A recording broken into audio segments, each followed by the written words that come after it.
Hello, artists. Welcome back to another Art Life Conversations podcast. I am artist, teacher, coach, mentor, all those good things, Keli Folsom, and I'm so happy to be here again with you today and to be sharing my art life journey and art life experiences with all of you. So if you are an artist who is perhaps a beginner looking to build their skills, or even if you're a professional artist looking to become more financially successful and build a thriving, prosperous art business, then you're in the right place. I'm here to help. Okay, so today we are continuing on with our struggles of an artist, what I wish I knew as a beginning artist. So this is part 2 of struggles as an artist. Sometimes looking back on these stories is actually really funny in hindsight, right? But they were not funny at the time. So my primary objective here is just to let all of you know, if you are going through these struggles as an artist, that you are not alone, that you're never alone. All of us had to start someplace, and most of us, I would say probably 99% of artists out there, have gone through the exact same struggles. So anytime you see like a successful artist who just seems to like have all this confidence and just have it made, I want you to know, if you are a beginner, that they did not start out that way, most likely. All of us kind of start from ground zero, right, and build up. And, at the end of the day, it is hard work to be a good artist, to be an artist who has mastered their craft, who has built that confidence that really does come from, self-mastery and mastering our skill set.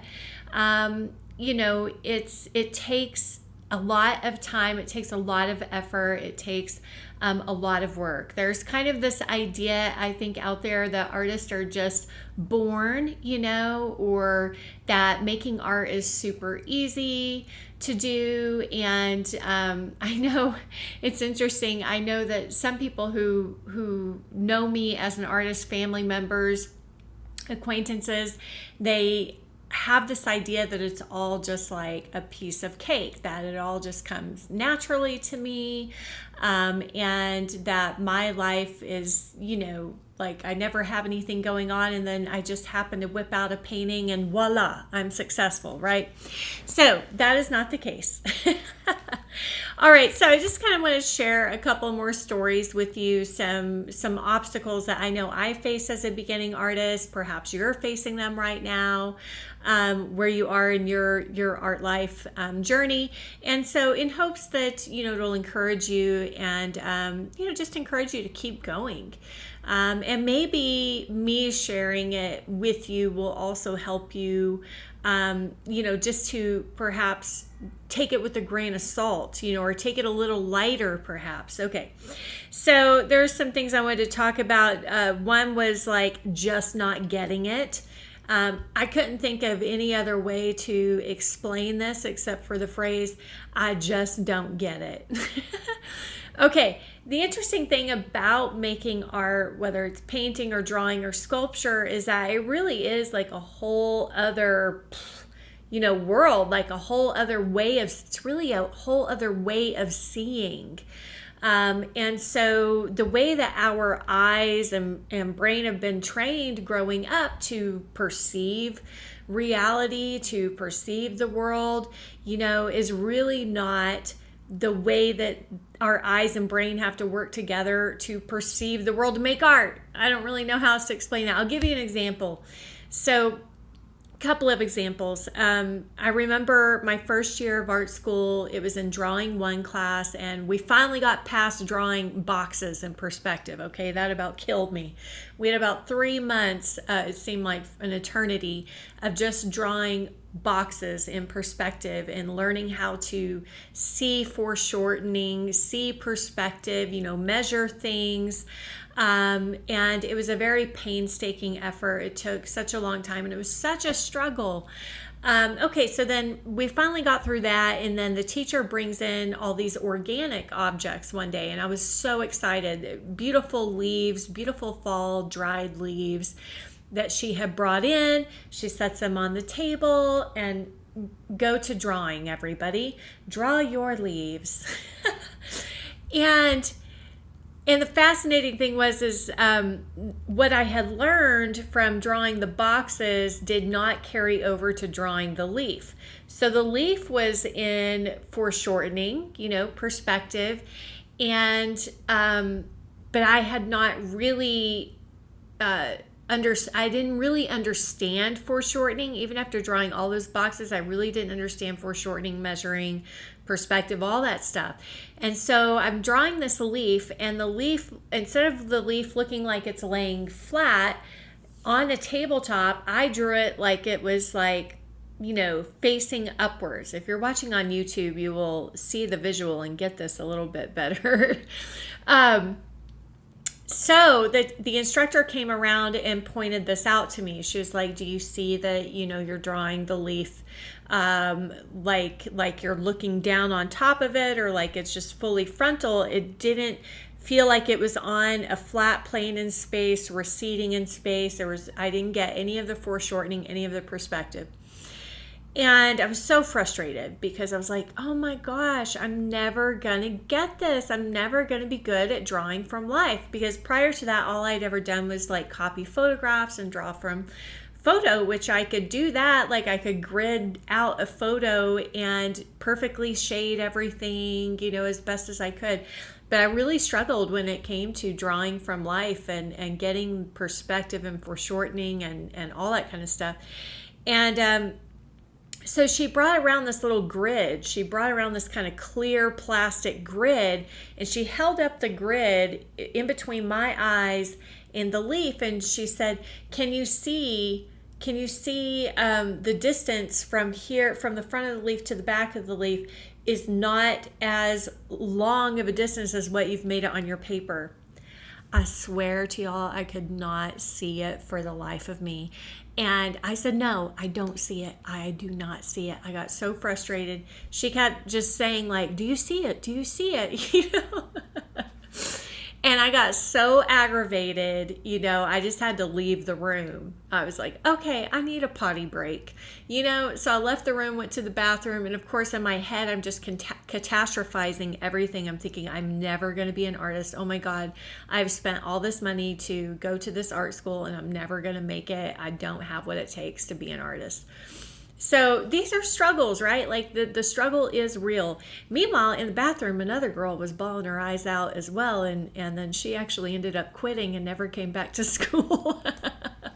It's not funny. I mean, I felt, it at least made me feel better in that moment that I was not alone. And then I was trying to make her feel better, which didn't really work. But anyways, and another example of this was like when I was in a class called Constructive Anatomy. And it was a figure drawing class, and they were trying to get us to see the human form in terms of geometric shapes. So this is something that how artists learn to see the world, right? So whenever we look at a tree as an artist, we don't see all the details first. Now, we used to as beginners, right? We would, as beginners, maybe we see a symbolic version. We see all the just numerous leaves and twigs and branches. But as an artist, what we learn to do is we learn a new way of seeing. And so when we look at a tree, we see the geometric form of the tree, or an apple, or the face.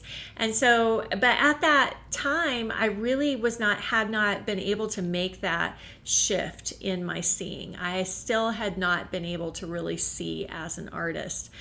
And so I was in this constructive anatomy class, and the same thing was happening as with the leaf. The instructor came around. He was trying to explain, like, okay, the top of the shoulders, visualize that as like the top of a top of a box or top of a rectangle, and then this is the front plane of the box. And same thing with the head. He kept drawing the head like in a cube, and I'm like, oh really? Here we go with the cubes and the boxes again. I can't get away from these boxes. And again, still similar frustration. There was many times whenever an art instructor would try to explain something to me, and in that moment, I just could not get it. I just wasn't getting it. And sometimes I would, tell the instructor that, and I would say, no, I do not get it. Sometimes I would say, can you try to explain it to me in a different way? Can you demonstrate it for me? Something. But then I would say 9 times out of 10, it's just I was not ready to get it yet. It didn't mean that I wasn't going to get it, because obviously I eventually got it. And that's what I want to leave you all with here today, is that, not to give up, not to think that you're never going to get it. If you keep trying to understand, if you keep practicing, if you keep studying, you will get it, right? But it is a different way of seeing. Being an artist is a different way of seeing, and it is a struggle as a beginner artist for a lot of us. Maybe not as much for some people. Maybe they've been more exposed to art, visual art early on, and good art making practices early on. I don't know, but for me it was an incredible struggle. So that being said, just know that is part of the struggle of being a beginning artist. And even if you don't get something today that one of your teachers is explaining to you, that does not mean that you're not going to get it. Okay, now if you give up and you quit, like the girl that was in my first year class, then yes, you're not going to get it. Okay, so it does really take a lot of patience, a lot of persistence, a lot of practice, the 3 P's, for you to eventually grow into that new way of seeing. And what's fascinating is that it comes on kind of slowly, and over time you don't really realize that you're getting it. So it's never like, oh, all of a sudden you just got it, like a click of a button or the snap of a finger. It's more of like a slow growth evolution process, right? And then before long you go, oh my gosh, I've got that now. I get that now. I see that. What it is you see it, right? It's almost like enlightenment or something. So I'm going to leave you all with that today. If you are just not getting it right now, that is okay. That is a normal part of your growth process as an artist. All right, everybody, if you've enjoyed this, please let me know in the comments below. I hope that you got value out of it. Also, as a heads up, make sure you subscribe, to the podcast or to the YouTube channel. Like this, share it out with friends who might be struggling as an artist. And I also want to invite you to my upcoming 5-day still life painting challenge. This is really excellent for beginners or for artists who maybe want to try out a different way of painting or need some inspiration and motivation right now in your life. It's an awesome 5-day challenge. There's so many juicy things that happen in that challenge. It's super affordable.